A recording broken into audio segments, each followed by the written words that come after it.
Mas o que eu acho interessante é que quando a igreja ela se depara com um problema, a igreja é um organismo vivo. Na igreja tem organização. Se nós olharmos para o céu, nós vamos ver que tem anjos, arcanjos, querubins, serafins, ou seja, tem toda uma organização. E se nós olharmos para as hostes espirituais da maldade, também tem uma organização. A Bíblia diz que há principados, há potestade, as hostes espirituais da maldade. E por que na igreja não teria organização? A igreja tem a sua organização. E quando eles veem um problema, eles já começam a corrigir, organizar. Vamos colocar 7 varões para ficar responsável, porque a igreja precisa avançar, precisa continuar crescendo. Enquanto os diáconos estão cuidando desse problema que surgiu, o desprezo que as viúvas estão passando, nós continuamos pregando a palavra, nós continuamos pregando a Jesus. Então entenda bem, tem que haver uma organização, não apenas na igreja, não apenas no céu, não apenas no inferno, mas tem que haver uma organização na sua vida pessoal.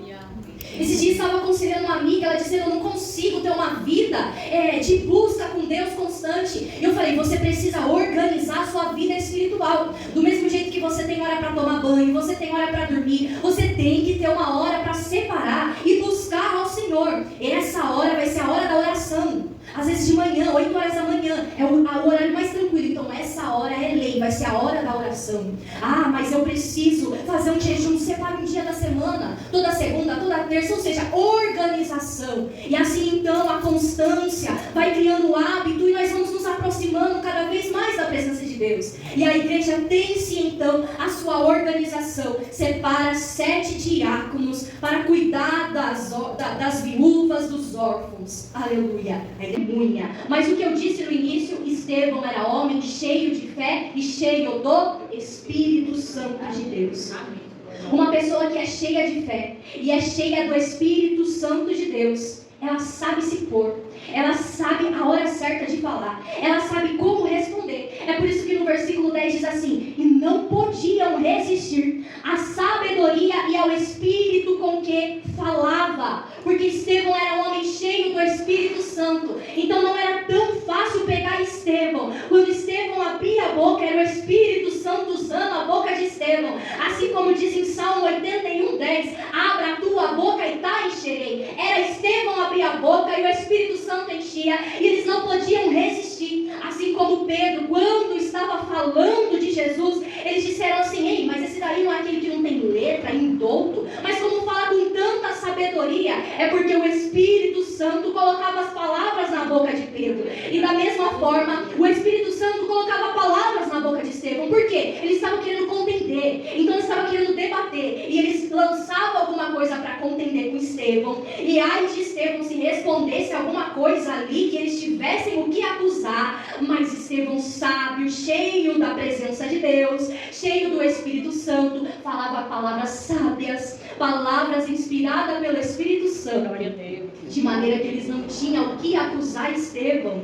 É por isso que eles subornam aqueles homens. E interessante é que Salomão, quando Deus perguntou para ele o que ele queria, o que é que Salomão disse? Eu quero sabedoria. Aleluia. Sabedoria do Espírito Santo de Deus, porque a sabedoria te ensina o que falar, a hora que você deve falar, a hora que você deve ficar quieto e deve ficar calado. Aquele que é cheio do Espírito Santo não sai falando à torta e direito o que vem na mente, o que vem no pensamento, mas ele é direcionado pelo Espírito Santo de Deus. E quando abre a boca é para sair palavra de sabedoria. A Bíblia diz de um homem chamado Jó, aleluia, estava passando pela provação. Capítulo 31, Jó não sabia o que falar. Ao invés de ficar quieto, aleluia, ele abre a boca para acusar Deus. E ele começa a dizer assim: ei Deus, me pesa numa balança justa, porque eu acho que essa balança aí não está com a justiça, aleluia. Me pesa numa balança justa, e o Senhor vai ver que eu sou um homem reto. Aleluia. Então Deus resolve responder a Jó.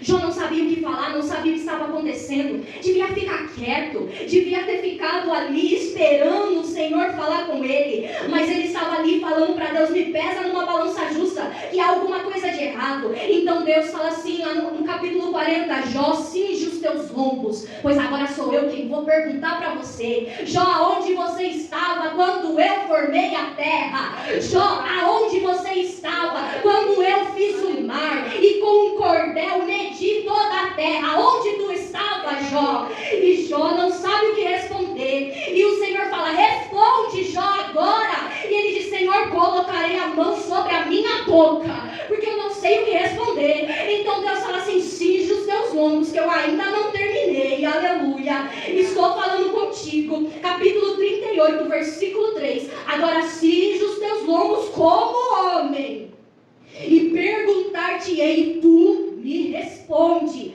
onde estava tu quando eu fundava a terra?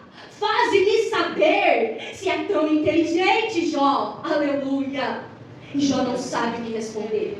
E o Senhor começa a dizer: onde você estava quando eu fiz? Aonde estava tu? É você que é vestido de glória? É você que tem as vestes de glória, Jó? Não, não é. E chega no Jó 42, e o Senhor diz: me responde, Jó. Aí Jó diz: Senhor, bem sei eu que tudo podes, e nenhum dos teus pensamentos podem ser impedido. Quem é aquele que dizes tu, que sem conhecimento encobre o conselho? Por isso falei do que eu não entendia, coisas que para mim eram maravilhosíssimas e que eu não compreendia, mas agora eu compreendo. Bem sei eu que tudo podes, e nenhum dos teus planos podem se frustrar. O que eu quero dizer para você: se você não sabe o que falar, fica com a boca fechada, espera a direção do Espírito Santo. Não sai falando bobeira, o que você não sabe, depois você vai ter que consertar. Aleluia.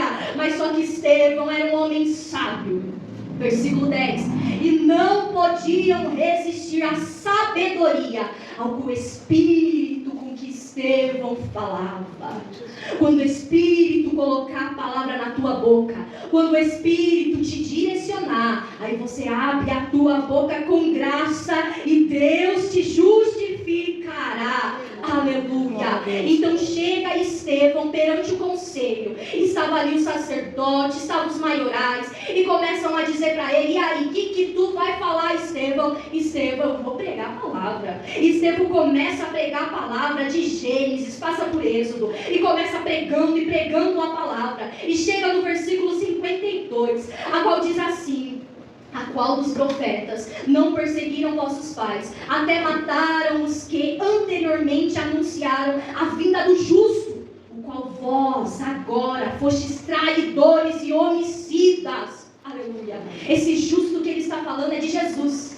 Ele aproveita para pregar Jesus. Vocês foram traidores, foram homicidas, mataram a Jesus. Aí a Bíblia vai dizer assim: vós que recebeste a lei por ordenação dos anjos e não guardaste. E ouvindo eles isso, enfureciam-se em seu coração e rangiam os dentes contra ele. Aleluia. A palavra diz que eles viram o rosto de Estevão brilhando. Era como o rosto de um anjo. Porém, eles não confessaram Jesus, não atribuíram aquele brilho no rosto de Estevão à presença do Senhor Jesus. Continuaram mentindo, continuaram levantando calúnias contra Estevão, de certa forma que eles endurecem tanto o coração, que a Bíblia diz no versículo 54, que eles enfureciam-se em seu coração. Eles estavam tendo a oportunidade de se arrepender, mas eles se enfureciam. No versículo 57 diz: eles taparam os ouvidos para não ouvir a palavra do Senhor. Eu estava: Senhor, o que é isso, meu Deus? O que é isso que o Senhor quer falar? Aleluia. Quando nós deixamos a fúria entrar no nosso coração, quando nós deixamos o ódio, o rancor entrar no nosso coração, nós estamos tampando os ouvidos para a palavra de Deus. Aí a palavra é apregoada, mas não há arrependimento. A palavra é pregada, mas não há transformação, porque deixou o coração se encher de fúria, encher de rancor, encher de ódio. E eu aprendi uma coisa: toda vez que nós deixamos o nosso coração coração encher de ódio e de raiva, nós estamos errando e se distanciando da presença do Espírito Santo. Às vezes passamos por certas dificuldades, mas o que tem que prevalecer no nosso coração é o amor. A Bíblia diz que o fruto do Espírito Santo é amor, é alegria, é paz, aleluia. Tem o fruto do Espírito Santo, aquele que tem o fruto do Espírito Santo, não deixa se incendiar com a fúria do vil tentador. E eles estavam enfurecidos, mas Estevão, cheio do Espírito Santo, olha para o céu, versículo 55. Mas ele, estando cheio do Espírito Santo e fixando os olhos no céu, viu a glória de Deus e Jesus que estava à direita de Deus. Que coisa linda! Estava prestes a ser apedrejado. Jeremias 33:3 diz: clama a mim e responder-te-ei, e anunciar-te-ei coisas grandes e firmes que você não conhece. Ele estava ali olhando coisas grandes e firmes que ninguém conhecia, mas ele estava vendo Jesus à direita de Deus. Marcos capítulo 16, versículo 19 diz assim, olha o que Marcos vai dizer: de fato, o Senhor Jesus, depois de lhes ter falado, foi recebido no céu e assentou-se à destra de Deus, à direita de Deus. Apocalipse capítulo 5, versículo 1: e vi na destra do que estava assentado sobre o trono. Porque assentado, um rei, quando está sentado no trono, denota governo, domínio e autoridade. Um rei, ele governa assentado no trono. Um rei não levanta por qualquer coisa do trono. Isaías no capítulo 6, versículo 1, ele vai dizer: no ano em que morreu o rei Uzias, eu vi ao Senhor assentado sobre um alto e sublime trono, e o seu séquito enchia o templo. Segundo o Evangelho de João, capítulo 12, versículo 41, esse Senhor que ele viu era Jesus Cristo, aleluia. E ele diz: o seu séquito enchia o templo. O que é isso? O séquito é a manga das vestes. Segundo a história, quanto maior fosse a manga das vestes de um rei, maior era a conquista que ele havia tido. Quanto mais poderoso fosse o rei, maior seria a manga das suas vestes. E quando Isaías olha o trono, ele diz: o seu séquito, a sua manga, enchia o templo, porque ele é todo poderoso.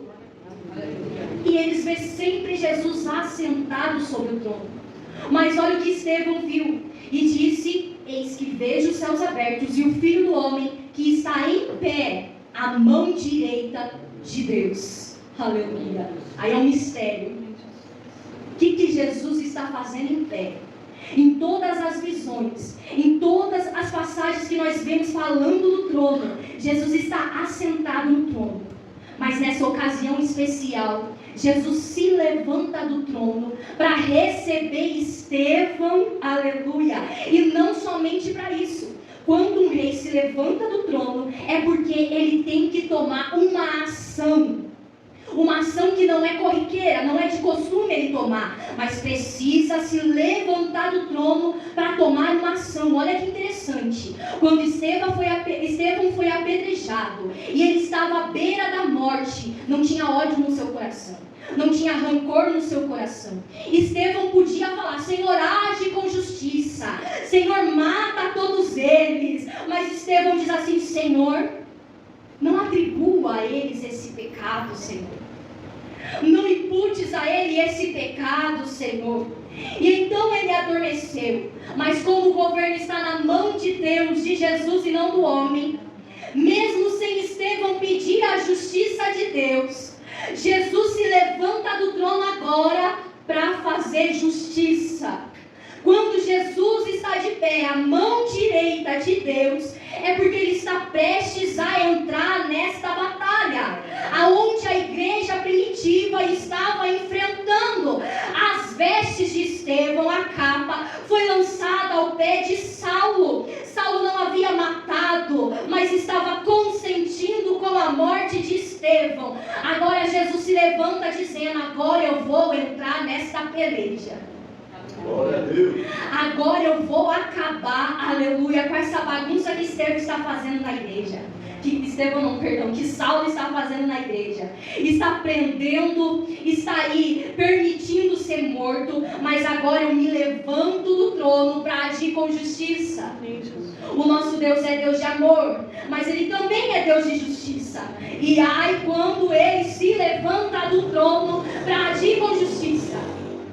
Quando você se cala, quando você fica quieto, entrega a situação nas mãos do Senhor, então Jesus fala: agora eu é quem vou entrar, agora eu é quem vou agir. Aleluia.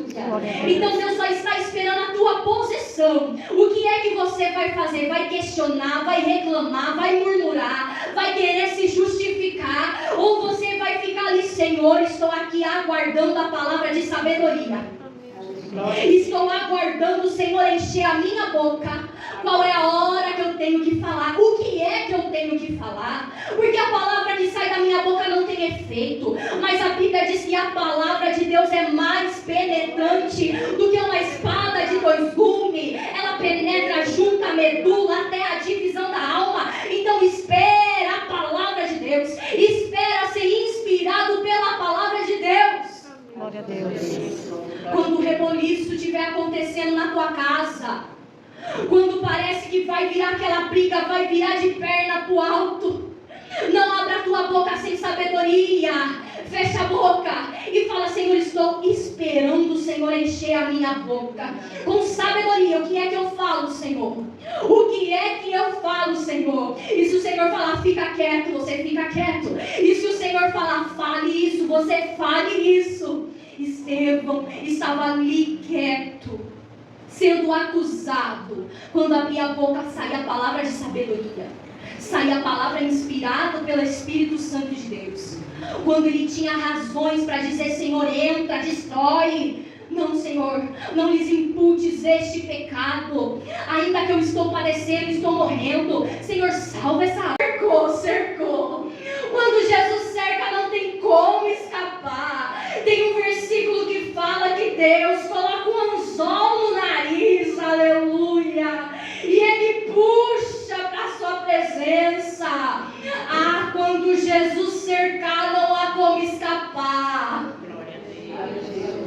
Você se cala, espera a direção de Deus, porque quem vai pelejar por você é o Senhor. É o tema da nossa festividade. Nessa peleja não tereis que pelejar. E fique atento que por esses dias o Senhor vai cercar vidas, a qual você está orando, está clamando, está intercedendo, não vê resultado. Tudo que você faz, tudo que você fala não tem efeito, mas olha Deus cercando. Olha Jesus cercando com o resplendor da sua luz. Quando Ele cerca, não tem como escapar das suas mãos. Então Saulo cai em terra. Ouve uma voz que diz: Saulo, Saulo, por que você me persegue? E ele diz: quem é, Senhor? E ele diz: eu sou Jesus. Aleluia. A quem tu persegues. E o Senhor, por quê? Por que o Senhor estava de pé? Não estava sentado. E o Senhor trouxe esse texto ao meu coração. Ele levantou, segundo os estudiosos, para receber Estevão. Mas o Senhor falou ao meu coração, mas levantou também para agir na situação que a igreja estava passando. Olha o que Jesus faz por minha e a tua causa. Quando Jesus aparece para Saulo, ele não diz: por que você perseguiu Estevão? Por que você persegue a minha igreja? Mas ele diz: porque você me persegue, Saulo. Saulo, Saulo, por que você me persegue? Porque mexeu com a menina dos olhos do Senhor, mexeu com Deus. Amém. Glória a Jesus. Nada fica encoberto aos olhos do Senhor. Eu não sei o que você tem orado, tem clamado, mas às vezes você pensa que Deus não está vendo só porque Deus está calado. Talvez Jó pensou isso: Deus está calado, Deus não fala, o que está acontecendo? Começou a falar coisa que não devia. Mas Estevão estava lá cheio do Espírito Santo, aguardando a voz de comando. Mexeu com Estevão, mexeu com a igreja, mexeu com Jesus. É por isso que quando Davi se levanta para ir lutar e guerrear contra o gigante filisteu, ele diz: tu vens a mim com lança, espada, escudo, mas eu vou a ti em nome do Senhor, a quem tu afrontaste. Aleluia. E ele obtém a vitória no nome do Senhor. Ei, aguarda a ordem de comando. Nessa situação que você está passando, os olhos do Senhor estão enxergando, os olhos do Senhor estão contemplando. E ai de quando o Senhor se levantar do trono para cercar aquele a qual você tem clamado, você tem orado, e parece que Deus não está agindo, mas o Senhor está dizendo nesta noite: estou eu levantando ao seu favor. Tu não vai ter que pelejar, não vai ter que bater boca, não vai ter que discutir, porque quem levanta ao teu favor nessa noite é Jesus, que está à destra de Deus. Glória a Deus. Aleluia. O Senhor se levantará por essa semana. Aleluia. E você vai ver mudanças acontecer. Glória a Jesus. Não se assuste, é o Senhor que resolveu levantar ao seu favor. Recebe se você tem fé. Aleluia. Recebe se a palavra está falando com você. Recebe se você está esperando uma ação de Deus, uma ação do Senhor Jesus. Olha Ele dizendo que vai entrar nessa peleja, vai entrar nessa batalha, vai cercar com o resplendor da sua glória. Em nome de Jesus. E quando Ele levanta, arrependimento. Quando Ele levanta, Ele convence do pecado, da justiça e do juízo. Quando Ele levanta a salvação. Glória a Deus. Saulo agora já não está mais perseguindo. Saulo agora está prostrado diante de Jesus Cristo. Saulo agora está pregando a palavra de Deus. Saulo agora está sendo perseguido por Jesus. Aleluia. Vai se cumprir